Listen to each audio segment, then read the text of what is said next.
నమస్తే, నేటి వార్తలకి స్వాగతం. ముందుగా హెడ్లైన్స్. ఇళ్ల స్థలాల పంపిణీపై ప్రభుత్వం స్పష్టత ఇవ్వాలి. సిపి రాష్ట్ర సహాయ కార్యదర్శి జేవివి డిమాండ్.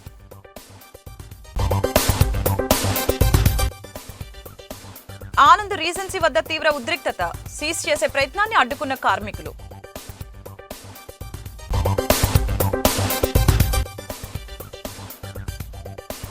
రమేష్ యాదవ్పై దాడి చేసిన వారిని అరెస్టు చేయాలి. వైసీపీ బీసీ విభాగం జిల్లా అధ్యక్షుడు దుర్గారావు డిమాండ్. 9 నుంచి ఇస్కాన్లో శ్రీకృష్ణ జన్మాష్టమి వేడుకలు అద్భుతంగా నిర్వహిస్తామని కమిటీ వెల్లడి.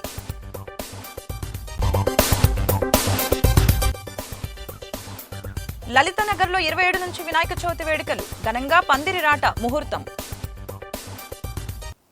రాజమండ్రిలోని ఆనంద్ రీజెన్సీ హోటల్ ని సీజ్ చేసే ప్రయత్నాలను కార్మికులు అడ్డుకున్నారు. దీంతో హోటల్ వద్ద గురువారం తీవ్ర ఉద్రిక్తత నెలకొంది. పోలీసులు భారీగా మోహరించారు. తమకు న్యాయం చేయాలంటూ కార్మికులు గేటు వద్ద బైఠాయించారు. హోటల్ సీఈఓ పివిఆర్ మూర్తి మాట్లాడుతూ కోర్టు ఆర్డర్ ప్రకారం హోటల్ ని స్వాధీనం చేసుకోమని ఉందే తప్ప సీజ్ చేయాలని లేదని పోలీసులను తప్పుదోవ పట్టిస్తున్నారని చెప్పారు. 150 కోట్ల ఆస్తిని 25 కోట్లకు విక్రయించాలని చూస్తే ఊరుకునేది లేదని శుక్రవారం కోర్టు తీర్పు వెల్లడించనున్నందున అంతవరకు ఆగాలని డిమాండ్ చేశారు. దీనిపై ప్రభుత్వం కార్మిక శాఖ మంత్రి జోక్యం చేసుకుని కార్మికులకు న్యాయం జరిగేలాగా చూడాలని విన్నవించడం జరిగింది. బ్యాంకు నుంచి గతంలో 42 కోట్ల రుణం తీసుకున్నారని, అది తీర్చలేకపోవడంతో 700 కోట్ల ఆస్తిని వారికి హ్యాండ్ ఓవర్ చేశారని తెలియజేశారు. రుణం తీర్చలేకపోవడంతో ఎక్స్ పార్టీ ఆర్డర్ తీసుకుని ఏపీ హైకోర్టు ద్వారా వచ్చారని, హోటల్ సీజ్ చేసే అధికారం వారికి లేదని స్పష్టం చేశారు. హోటల్పై ఆధారపడి 250 మంది కార్మికులు, ఉద్యోగులు ఉపాధి పొందుతున్నారని, మరొక 400 మంది పరోక్షంగా జీవిస్తున్నారని చెప్పారు. ఆనందరావు డెవలపర్స్ అన్నటువంటి మా యొక్క చెన్నై సంస్థ డిఆర్టీ, మా యొక్క చెన్నై సంస్థ ఆర్సీలు అన్నటువంటి వాళ్ళ బ్యాంకు, ముంబై బ్యాంకు వాళ్ళ దగ్గర 42 కోట్ల రూపాయల అప్పు తీసుకున్న మాట వాస్తవం. దాన్ని 2020 వన్ టైం సెటిల్మెంట్లో 80 కోట్లు వాళ్ళు సెటిల్ చేసిన మాట వాస్తవం.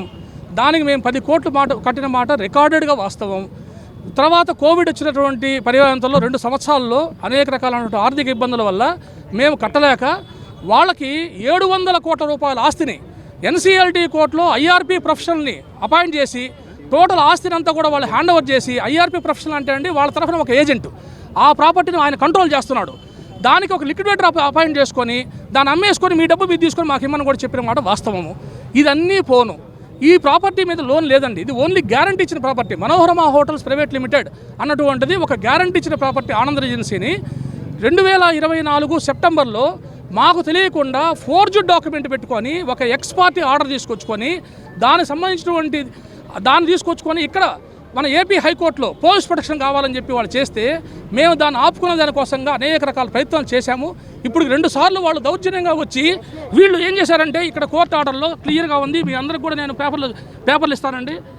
అడ్వకేట్ కమిషన్ క్లియర్గా ఓన్లీ ఫిజికల్ పొజిషన్ తీసుకోమని చెప్పన్నారు, ఇక్కడ సీజ్ చేయమని చెప్పిన మాట లేదండి. కానీ వీళ్ళు ఏం చేస్తున్నారంటే దౌర్జన్యంగా వచ్చి ఎంప్లాయీస్ అందరూ బయట పంపించేసేసి హోటల్ మొత్తం సీజ్ చేసేసి దీన్ని ఈ టెండర్లో ఆ ఆర్సీఎల్ శ్రీనివాస్ అన్నటువంటి దుర్మార్గుడు అందరినీ కూడా పక్కన పెట్టేసి ఎంప్లాయీస్ కడుపు కొట్టి, మేనేజ్మెంట్ కడుపు కొట్టి 150 కోట్ల రూపాయల ఆస్తిని 25 కోట్లకు అమ్మేస్తానేనని చెప్పేసి నా దగ్గర పార్టీ ఉన్నాడని మాతోనే ఛాలెంజ్ చేశాడండి. చేసి దీన్ని ఈ టెండర్లో అమ్మేస్తానేను అని చెప్పి దౌర్జన్యంగా ఈరోజు పోలీసు వారిని కూడా ఈరోజు తప్పుదోవ పట్టించే పరిస్థితి. దీన్ని కంటెంప్ట్ ఆఫ్ కోర్టు అని పోలీసు వారిని తప్పుదోవ పరుస్తున్నాడు. ఏం లేదు సార్, దీంట్లో కంటెంప్ట్ ఆఫ్ కోర్టు లేదు. 2 సార్లు position ఇచ్చేసామండి.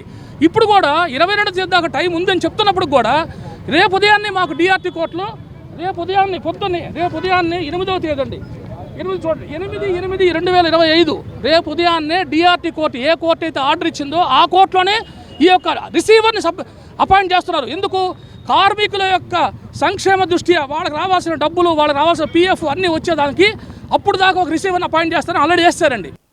YSR Congress party BC విభాగం రాష్ట్ర అధ్యక్షులు ఎమ్మెల్సీ రాచపల్లి రమేష్ యాదవ్పై టీడీపీ గూండాలు దారుణంగా దాడి చేయడమే కాకుండా ఆయన కారు అద్దాలను ధ్వంసం చేసి చంపే ప్రయత్నం చేశారని కొండపల్లి దుర్గారావు ఆగ్రహం వ్యక్తం చేశారు. రమేష్ యాదవ్పై దాడిని నిరసిస్తూ స్థానిక గోదావరి గట్టున ఉన్న మహాత్మా జ్యోతిబా పూలే విగ్రహం వద్ద జరిగిన మీడియా సమావేశంలో వైసీపీ బీసీ విభాగం జిల్లా అధ్యక్షులు కొండపల్లి దుర్గారావు, జిల్లా కార్యదర్శి కొల్లాటి ఇజ్రాయిల్ మాట్లాడారు. పులివెందులలో జరుగుతున్న జెడ్పీటీసీ ఎన్నికల ప్రచారానికి వెళ్లిన ఆయనపై టీడీపీ గుండాలు దాడి చేశారని, ఒక ఎమ్మెల్సీకి రక్షణ లేకపోతే ఇక సామాన్యుల పరిస్థితి ఏంటని ప్రశ్నించారు. కూటమి ప్రభుత్వం అధికారంలోకి వచ్చిన తర్వాత బీసీలపై దాడులు అధికమయ్యాయని, బీసీలు ఇప్పటికైనా చైతన్యవంతం కావాలని కోరారు. ఈ దాడికి పాల్పడిన వారిపై కఠిన చర్యలు తీసుకోకపోతే ఆమరణ నిరాహార దీక్ష చేపట్టడానికి కూడా సిద్ధమని వెల్లడించారు. దీనికి ముందు పూలి విగ్రహానికి పూలమాలలు వేసి నివాళులర్పించారు. వైసీపీ నాయకులు మార్తి లక్ష్మి, మార్గాని సుశీల, అనంతలక్ష్మి, బూడిద శరత్ కుమార్, కుడుపూడి శ్రీనివాస్, కొండేటి భీమేష్, డాక్టర్ బాబు, బండారు శ్రీనివాస్, మల్లేశ్వరరావు తదితరులు పాల్గొన్నారు. ఆ కార్యక్రమానికి వెళ్ళి ఒక ఎలక్షన్ నిమిత్తం అక్కడ ప్రజల్ని ఓటు అడగడానికి వెళ్ళిన పాపానికి కూటమి ప్రభుత్వం చాలా దారుణంగా 200 మంది అతనిపై దాడి చేసి అతన్ని చాలా దారుణంగా కొట్టడమే కాకుండా మరి ఆ యొక్క కారు ఏదైతే ఉందో కారు అద్దాలు బద్దలు కొట్టి అతనిపైన కారు పైన కూడా పెట్రోల్ పోసి మరి అంటించడానికి కూటమి ప్రభుత్వం చాలా దారుణమైన పన్నాగం పండింది. నిజంగా ఈ ప్రభుత్వం మరి ప్రజలకి కానీ సాక్షాత్తు ఎమ్మెల్సీ గారికి రక్షణ లేని ఇప్పుడు కూటమి ప్రభుత్వంలో ప్రజలకి ఏమాత్రం రక్షణ ఉంటుందని చెప్పేసి మేము తెలియజేసుకున్నాను. నిజంగా ఈ కార్యక్రమం ఎప్పుడైతే జరిగిందో ఆ కార్యక్రమాన్ని బట్టి రాష్ట్ర వ్యాప్తంగా ఉన్నటువంటి బీసీలందరూ కూడా ఈరోజు ఈ నిరసన కార్యక్రమం చేయడం జరిగింది. మరి ఆ ఎమ్మెల్సీ గారు ఎవరైతే ఉన్నారో మన రమేష్ యాదవ్ గారి మీద దాడి చేసినటువంటి ఎవరైతే నిందితులు ఉన్నారో ప్రభుత్వం వాళ్ళపై చర్య తీసుకుని కఠినమైన శిక్ష విధించాలని చెప్పేసి తెలియజేసుకుంటూ, మరి ఇంత దారుణమైన ప్రభుత్వాన్ని మేము ఎక్కడ చూసుండలేదు. ఎందుకంటే కూటమి ప్రభుత్వంలో కానీ ఎవరు కూడా ఒక ఎమ్మెల్సీ మీద దాడి జరిగితే కనీసం స్పందించలేదు. ఇది యావత్తు బీసీలందరి మీద కూడా మనోభావాలు దెబ్బతీసే విధంగా ఈ ప్రభుత్వం నడుస్తుంది. ఇది ఎక్కడితో వదిలే ప్రసక్తి లేదు. రానున్న రోజుల్లో మరి ఎవరైతే నిందితులు ఉన్నారో వాళ్ళందరినీ కూడా వారిపై కఠిన శిక్ష విధిస్తూ వాళ్ళని ప్రభుత్వం చర్య తీసుకోకపోతే కనుక రాష్ట్ర వ్యాప్తంగా ఉన్నటువంటి బీసీలందరూ కూడా నిరాహార దీక్ష చేయడానికైనా ముందరగా ఉంటాం. అదేవిధంగా అమర నిరాహార దీక్షకైనా కదా మేమందరం కలిసికట్టుగా ముందుకు వెళ్తామని చెప్పేసి తెలియజేసుకుంటూ, నిన్న పులివెందుల్లో జడ్పీటీసీ ఎలక్షన్ జరుగుతుంది. దాన్ని క్యాంపెయినింగ్ చేస్తుంటే సాక్షాత్తు ఒక ఎమ్మెల్సీ మీద దాడి చేసి భౌతికంగా గాయపరిచి కారులు పగలు కొట్టినంటే వాళ్ళ ఉద్దేశం ఏంటి? మీరు ఎవరు క్యాన్వసింగ్కి రాకండి, తర్వాత ఓటింగ్ కూడా రావద్దు, మేమే వేసుకుంటాం ఓట్లు అనే పరిస్థితి ప్రజల్ని భయభ్రాంతులకు గురి చేసి ఎలక్షన్ ఏకపక్షంగా మేము గెలిచామని చెప్పుకునే విధంగా చేస్తారు. శ్రీకృష్ణ జన్మాష్టమి సందర్భంగా ఇస్కాన్ రాజమండ్రి మందిరంలో ఈ నెల 9వ తేదీ నుంచి 16వ తేదీ వరకు శ్రీకృష్ణ జన్మాష్టమి మహోత్సవాలు అంగరంగ వైభవంగా నిర్వహించేందుకు ఏర్పాట్లు చేస్తున్నట్లు ఇస్కాన్ మేనేజ్మెంట్ కమిటీ ప్రతినిధులు వెల్లడించారు. స్థానిక గౌతమ ఘాట్లో ఉన్న ఇస్కాన్లో గురువారం జరిగిన మీడియా సమావేశంలో రవీంద్ర చైతన్య, హేమ నిమాయిదాస్ మాట్లాడారు. ప్రతిరోజు సాయంత్రం 4 గంటలకు విశ్వశాంతి యజ్ఞములు, వాహన సేవలు, శ్రీకృష్ణుని లీలలపై ప్రవచనాలు, ఊంజల్ సేవ, సాంస్కృతిక కార్యక్రమాలు జరుగుతాయని చెప్పారు. 16న శ్రీకృష్ణ జన్మాష్టమి సందర్భంగా ఉదయం 9 గంటలకు యజ్ఞసేవ, మధ్యాహ్నం 1 గంటకు ఇస్కాన్ నిర్వహించిన పోటీలో గెలుపొందిన విద్యార్థులకు బహుమతి ప్రదానం ఉంటుందని చెప్పారు. 17న ఇస్కాన్ సంస్థకాచార్యుల శ్రీల ప్రభుపాదుల వారి ఆవిర్భావ దినోత్సవం సందర్భంగా ఉదయం 11 గంటలకి అభిషేకం, ప్రవచనం జరుగుతుందని, ఉదయం 9 గంటల నుండి అందరికీ అన్నప్రసాద వితరణ చేస్తామని చెప్పారు. సమావేశంలో శ్రీహరి కరుణాదాస్, కృష్ణ, వెంకటేష్ తదితరులు పాల్గొన్నారు.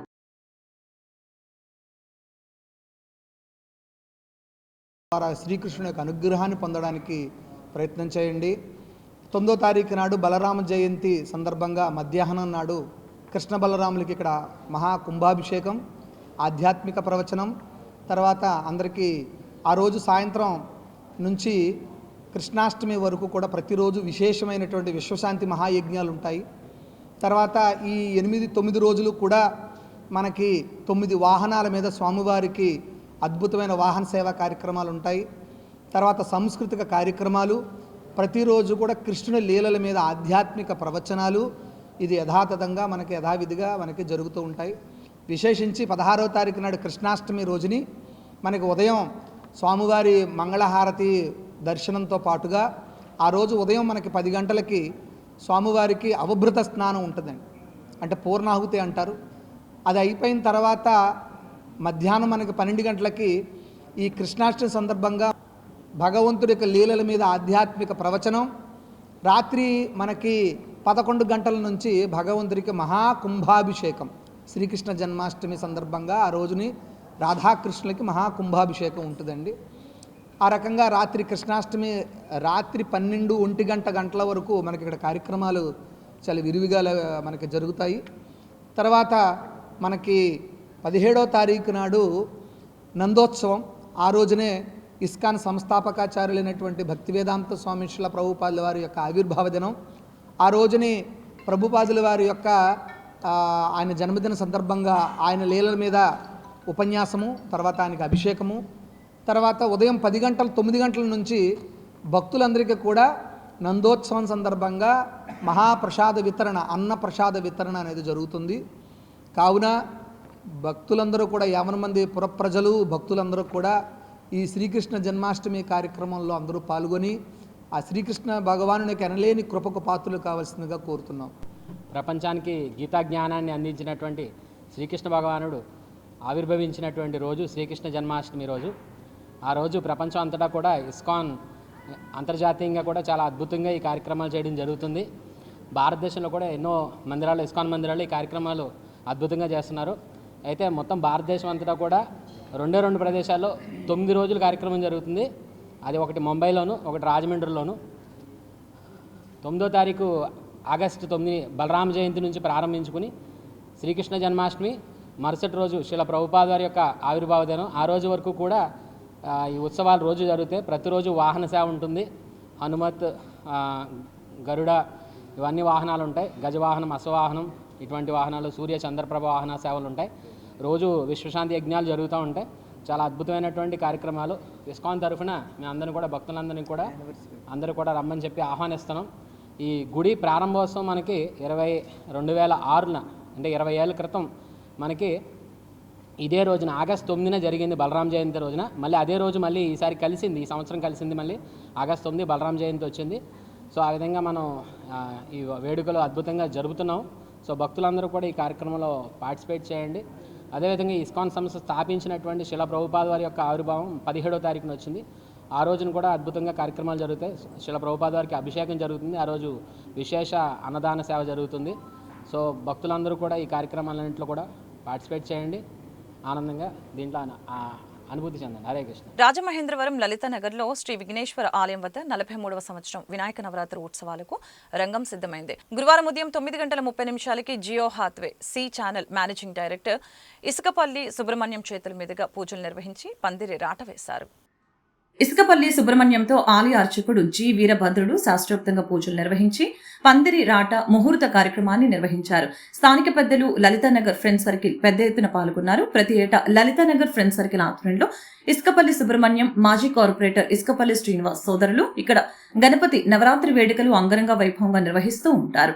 ఈ నెల 27వ తేదీ నుంచి వచ్చే నెల 4వ తేదీ వరకు ప్రతిరోజు గణనాథుడికి ప్రత్యేక పూజలు, అభిషేకాలు, సాంస్కృతిక కార్యక్రమాలు జరుగుతాయని ఇసుకపల్లి తెలియజేశారు. కార్యక్రమంలో ఇసుకపల్లి శ్రీనివాస్, గుడిమెట్ల బాలాజీరెడ్డి, నామన వాసు, అప్పన బాబురావు, బద్ది శ్రీను, తాతాజీ, శ్రీపాద మోహన్, శ్రీరాములు, భద్రరావు, ఆడారి లక్ష్మీనారాయణ, పెనుగొండ రామకృష్ణ, శనివాడ అర్జున్, డాక్టర్ సూర్య, రామకృష్ణ, సత్య, మురళి, నాగేశ్వరరావు, కె శ్రీనివాసు, పండు తదితరులు పాల్గొన్నారు. స్థానిక సెంట్రల్ టొబాకో రీసెర్చ్ స్టేషన్లో కోకోనట్ డెవలప్మెంట్ బోర్డు ఆధ్వర్యంలో ఆంధ్రప్రదేశ్ ఉద్యాన శాఖ సౌజన్యంతో కొబ్బరి రైతులకు సాంకేతిక సామర్థ్య వృద్ధి, అవగాహన కల్పించారు. రాష్ట్రంలో రైతులకు అందుతున్న పథకాలు, అందుబాటులో ఉన్న మద్దతులపై వివరాలు తెలియజేశారు. Coconut development board deputy director doctor Manjunath Reddy మాట్లాడుతూ కోకో బోర్డు అమలు చేస్తున్న పథకాలు, నాటే విత్తన వెరైటీల సమాచారం, నారుమడులు తయారీ, ఇన్సూరెన్స్ మరియు సాగు పద్ధతులపై సమగ్రంగా వివరించారు. సాగు పద్ధతులపై సమగ్రంగా వివరించిన అనంతరం జిల్లా ఉద్యాన శాఖాధికారి ఎన్ మల్లికార్జునరావు కేంద్రం, రాష్ట్రం నుంచి రైతులకు అందుతున్న పథకాలు, అందుబాటులో ఉన్న మద్దతులపై వివరించడం జరిగింది. జిల్లా micro irrigation project director A Durgesh రైతులకు అందుతున్న సబ్సిడీలు, ఇన్సూరెన్స్, సిడిబి స్థాపన ద్వారా పొందగలిగే ప్రయోజనాలపై స్పష్టతనిచ్చారు. Coconut development officer HN Sarath, NIRCA director doctor M Seshu Madhav, senior scientist doctor A Kireeti, doctor Neeraja పలు విషయాలు వివరించారు. కోరుకొండ, మోరంపూడి, కడియం, రాజనగరం, దేవరపల్లి, కొవ్వూరు ఉద్యాన శాఖాధికారులు, హార్టికల్చర్ విస్తరణాధికారులు, గ్రామ ఉద్యాన శాఖ సహాయకులు పాల్గొన్నారు. Different type of tobaccos in India, but last 2 years onwards we are doing and horticulture of Neeraja గారికి, సైంటిస్ట్ గారికి, అలాగే కీర్తి సైంటిస్ట్ గారికి, అలాగే డెవలప్మెంట్ అంటే కట్ చేసి ప్యాక్ చేస్తారు. కానీ కోకోనట్ కొబ్బరి చెట్టు ఉంది అంటే ఎవరు కట్ చేయరు, అంటే అంతా దానికి డివైనిటీ ఉంది. సో ఇది వరకు ఎగ్జిస్టింగ్ ఉంటుంది కదా ఆ ప్లాంటేషన్ని ఫోకస్ చేయాలి. Community paramedics and primary health care providers welfare association, DPMP association Rajahmundry శాఖ ఆధ్వర్యంలో హుకుంపేట గోదావరి రుచులు కాన్ఫరెన్స్ హాల్లో మండల అధ్యక్షులు రెహమాన్ అధ్యక్షతన వైద్య విజ్ఞాన అవగాహన సదస్సు జరిగింది. పల్లెల్లో ప్రాథమికంగా వైద్య సేవలు అందించే పీఎంపీలు తమ పరిధిలో సేవలు అందించాలని పీఎంపీ రాష్ట్ర అధ్యక్షులు తోరాటి ప్రభాకర్ రావు సూచించారు. ముఖ్య అతిథిగా విచ్చేసిన ఆయన మాట్లాడుతూ పేదలకు ఎప్పుడు అనారోగ్యం వచ్చినా ముందుగా స్పందించేది పీఎంపీలేనని, పీఎంపీలు అందించే సేవలను వినియోగించుకునేందుకు ప్రభుత్వం సానుకూలంగా ఉందని తెలిపారు. షైన్ హాస్పిటల్ వైద్య నిపుణులు డాక్టర్ పృథ్వీ ఆల్తి మాట్లాడుతూ కాలానుగుణంగా వచ్చే వ్యాధుల పట్ల అవగాహన కలిగి మేలైన వైద్య సేవలు అందించాలని సూచించడం జరిగింది. జిల్లాధ్యక్షులు బల్లా శ్రీనివాసరావు, జిల్లా కార్యదర్శి పి దేవానందం, కోశాధికారి పి చిన్ని, మండల కార్యదర్శి మట్టా రమేష్, కోశాధికారి యు ప్రసాద్ బాబు, ఉపాధ్యక్షులు కేవీఎస్ఎన్ రెడ్డి, ఏ సురేష్ బాబు, సుంకర శ్రీనివాస్, శైలజ, సరోజిని, రాజ్యలక్ష్మి, హీరా పీఎంపీలు పాల్గొన్నారు. ఏ హెల్త్ డిపార్ట్మెంట్ కూడా ఎవరు కూడా మన తోలు రారు. ఎందుకంటే మన డిఎంఎండ్ వచ్చే గారు, నేను దేవానంద్ గారు లాస్ట్ మీటింగ్ తీసుకొచ్చాం. ఆయన వచ్చి ఇదే ప్లేస్లో ఏం చెప్పారు, డిఎంఎండ్ వచ్చే గారు మీ పరిధిలో మీరు ఫస్ట్ ఎయిడ్ చేసుకోండి, మీ సర్వీసెస్ గ్రామీణ ప్రాంతాల్లో అవసరం. కానీ మన వాళ్ళు ఆ పరిధి నుంచి వెళ్ళినప్పుడు ఇవన్నీ ఇబ్బందులు వస్తున్నాయి. ఇవన్నీ కాకుండా ఆ పక్కోడి గురించి, ఈ పక్కోడి గురించి, వాళ్ళ గురించి, వీళ్ళ గురించి ఈ కంప్లైంట్లు పెట్టుకుని అది చేసుకుని మనమే పాడు చేసుకుంటున్నారు. ఇలాంటి విషయాలు ఏం తీసుకోవద్దని చెప్పి తెలియజేసుకుంటూ చాలా కాలం తర్వాత ఈరోజు ఈ మీటింగ్ ఇచ్చేసి తాడే శ్రీనివాసరావు చాలా మీటింగ్ పెడుతున్న మండలం రాజమండ్రి మండలం. 12 నెలలు 12 నెలల పాటు 12 మంది మన గురువులైనటువంటి క్వాలిఫైడ్ డాక్టర్ని తీసుకొచ్చి మంచి సబ్జెక్ట్ చెప్పిస్తున్నారు. ఇదే సబ్జెక్ట్ మనం నేర్చుకోవాలంటే ఎంబీబీఎస్ చదవడానికి ఎంత టైం పడుతుంది, ఎండీ చదవడానికి ఎంత టైం పడుతుంది, అంత చదువు చదివిన వాళ్ళు మన దగ్గరికి వచ్చి మంచి సబ్జెక్ట్ చెబుతుంటే నేర్చుకోవడానికి రావడానికి కూడా మన వాళ్ళు ఇబ్బందులు పడుతున్నారు. అలాంటి ఏ ఇబ్బంది లేకుండా ఇచ్చేసినటువంటి ఆయనకి ఇవాళ థ్యాంక్స్ చెప్తున్నాను. మన రాజమండ్రిలో మన సంఘం, బిఎంపీ సంఘం, ఇది కాకుండా ఇంకా 1-2 సంఘాలు ఉన్నాయి. అవి మనదే వ్యవస్థ. ఇప్పుడు మన విపిటి రాజు గారు, నేను ప్రెసిడెంట్, సెక్రటరీలు ఉన్నాం.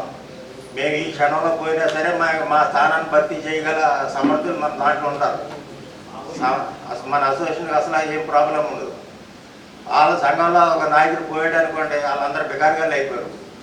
వాళ్ళందరినీ మన బల్లా శ్రీనివాసరావు, దేవానందం గారు వీళ్ళ దగ్గరికి వస్తాం, కలుపుకోవడానికి సిద్ధంగా ఉంటే రాష్ట్ర నాయకులు వారికి కొన్ని వెసులుబాట్లు కల్పించారు. వాళ్ళు ఏం నిర్ణయం తీసుకుంటారు దాని ప్రకారం వాళ్ళని జాయిన్ చేసుకోమన్నారు. చేత తూర్పుగోదావరి జిల్లా రాజమండ్రి మండలం కూడా ఇంకా అందంగా కనిపిస్తుంది. ఎక్కువ సభ్యులతోటి ఘనంగా జరుగుతుంది. ఫ్యూచర్ కార్యక్రమాలన్నీ ఇంకా చక్కగా జరుగుతాయని తెలియజేస్తూ పిడింగొయ్యి గ్రామ పరిధిలోని బాపూజీనగర్ అంగన్వాడీ కేంద్రంలో ప్రపంచ తల్లిపాల వారోత్సవాల సందర్భంగా సామూహిక సీమంతాలు, అన్నప్రాసన కార్యక్రమాలు జరిగాయి. రాజమండ్రి వ్యవసాయ మార్కెట్ కమిటీ చైర్మన్ మార్ని వాసుదేవ్ ముఖ్య అతిథిగా విచ్చేశారు. స్థానిక టీడీపీ నాయకుడు కసిరెడ్డి దుర్గాప్రసాద్, నాగమణి దంపతుల ఆర్థిక సహాయంతో ఈ కార్యక్రమం జరిగింది. మార్ని వాసుదేవ్ మాట్లాడుతూ గర్భిణీలు ప్రభుత్వం ద్వారా అందిస్తున్న పౌష్టికాహారాన్ని తీసుకుని ఆరోగ్యవంతంగా జీవించాలని సూచించారు. బాలింతలు, గర్భిణీలకు కూటమి ప్రభుత్వం ఎప్పటికప్పుడు వైద్య ఆరోగ్య పరీక్షలు నిర్వహించి అవసరమైన సహకారం అందిస్తుందని తెలిపారు. CDPO G Gauramma, AC DDO T Kanakavalli, sector supervisor దుర్గమ్మని, పంచాయతీ సెక్రటరీ సూరిబాబు, స్థానిక కూటమి నాయకులు, అంగన్వాడీ కార్యకర్తలు, ఆరోగ్య సిబ్బంది పాల్గొన్నారు. భారత కమ్యూనిస్టు పార్టీ సిపిఐ తూర్పుగోదావరి జిల్లా 26వ మహాసభలు రాజమహేంద్రవరంలో అంగరంగ వైభవంగా ప్రారంభమయ్యాయి. నగరంలోని అనేక ప్రాంతాలు సిపిఐ జెండాలు, తోరణాలతో సామాన్య ప్రజల సంఘటిత శక్తికి నిదర్శనంగా దర్శనమిచ్చింది. జిల్లా ప్రధాన కార్యదర్శి తాటిపాక మధు ఆధ్వర్యంలో ప్రజా నాట్య మండలి కళాకారులతో నృత్య ప్రదర్శన, జానపద గేయాలతో స్థానిక చర్చి గేటు నుంచి భారీ ర్యాలీ చేపట్టారు. సిపిఐ రాష్ట్ర కార్యదర్శి కె రామకృష్ణ, రాష్ట్ర సహాయ కార్యదర్శి జేవి సత్యనారాయణమూర్తి, జాతీయ కార్యవర్గ సభ్యురాలు అక్కినేని వనజ, ఏఐటియుసి రాష్ట్ర అధ్యక్షులు రావులపల్లి రవీంద్రనాథ్, సిపిఐ జిల్లా సహాయ కార్యదర్శులు కూండ్రపు రాంబాబు, రేఖ భాస్కర్రావు, కామిరెడ్డి, బోడకొండ, దేవ రాజేంద్ర ప్రసాద్, తోకల ప్రసాద్, వి కొండలరావు, సప్పారమణ, పి లావణ్య, చింతలపూడి సునీల్, పి త్రిమూర్తులు, జ్యోతి రాజు, పంతం నాగేశ్వరరావు, తోట లక్ష్మణ్, రెడ్డి రమణ, జిఏ రామారావు, నల్లా రామారావు, ప్రజా నాట్య మండలి కళాకారులు, డప్పుల బృందంతో ప్రదర్శన మారుమ్రోగింది. ప్రభుత్వ ప్రజా వ్యతిరేక విధానాలని సిపిఐ అగ్రనాయకులు ఎండకడుతూ ప్రసంగించారు.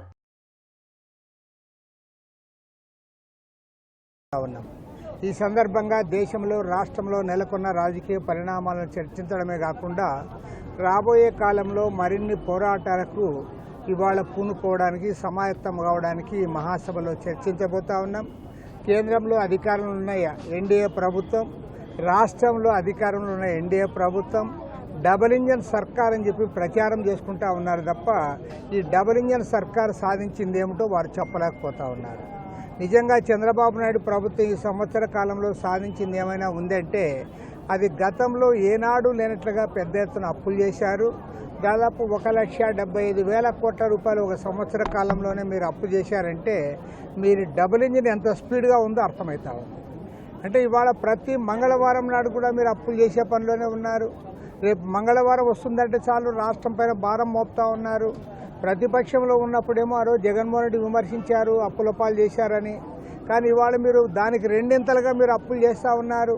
పైగా సూపర్ 6 వాగ్దానాలు అమలు చేయడానికి మీ దగ్గర నిధులు లేవంటా ఉన్నారు. ఈరోజు రాష్ట్ర వ్యాప్తంగా పేద ప్రజలు ఏదైతే మీ పైన ఆశలు పెట్టుకున్నారో, గ్రామీణ ప్రాంతాల్లో 3 సెంట్లు, పట్టణాల్లో 2 సెంట్లు ఇస్తామని అధికారం లేకొచ్చి ఒక్క ఊళ్ళో కూడా 1 సెంటు భూమి కూడా మీరు పంచిన పాపాన పోలేదు. వార్తలు ముగించే ముందు ముఖ్యాంశాలు మరొకసారి.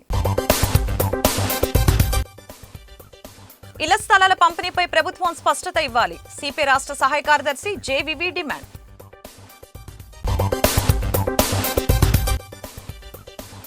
ఆనంద్ రీజెన్సీ వద్ద తీవ్ర ఉద్రిక్తత. సీజ్ చేసే ప్రయత్నాన్ని అడ్డుకున్న కార్మికులు.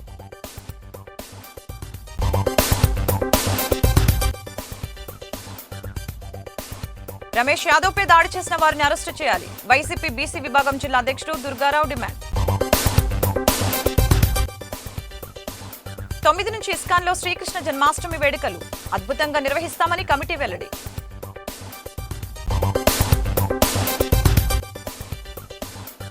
లలితనగర్లో 27 నుంచి వినాయక చవితి వేడుకలు ఘనంగా పందిరి రాట ముహూర్తం. ఈ వార్తలు ఇంతటితో సమాప్తం. మరొక బులెటిన్లో మళ్ళీ కలుద్దాం. నమస్కారం.